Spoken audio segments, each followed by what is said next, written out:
जया एकादशीच्या पावन पर्वावर श्री मलंगगड विभागातील तब्बल 40 गावांमध्ये एकाच वेळी महाआरतीचे भव्य आयोजन करण्यात आले।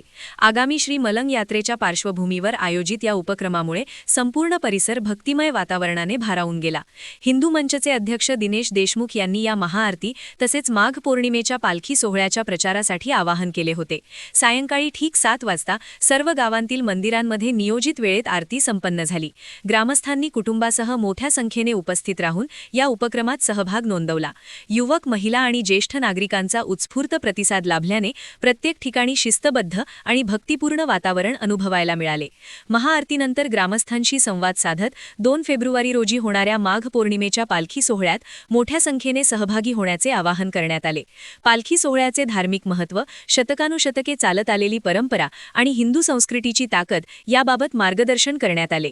ढोके, शिरवली, काकडवाल, मांगरूळ, करवले, उसाटणे, पोसरी, आंभे, वसार, नेवाली, कुंभारली, शेलारपाडा, द्वारली आदी गावांमध्ये महाआरती मोठ्या भक्तिभावात पार पडली। या उपक्रमामुळे हिंदू समाजातील एकजूट, धार्मिक जागृती आणि यात्रेबाबतचा उत्साह अधिक दृढ झाल्याचे चित्र दिसून आले आहे। यंदाही श्री मलंग बाबांचा उत्सव किल्ले श्री मलंगगडावर होणार आहे। त्यानिमित्ताने आपण सर्वजण एकत्र आलेलो आहोत। दरवर्षी आपण चांगल्या रीतीने या कार्यक्रमाला प्रसिद्धी देतात।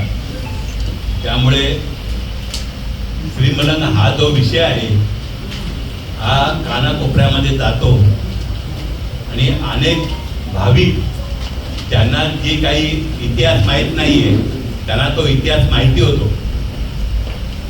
अनेक वार्ताहरांनी अनेक वर्षापूर्वी विचारलं होतं की फक्त तुम्ही मागे पौर्णिमेला जाता का?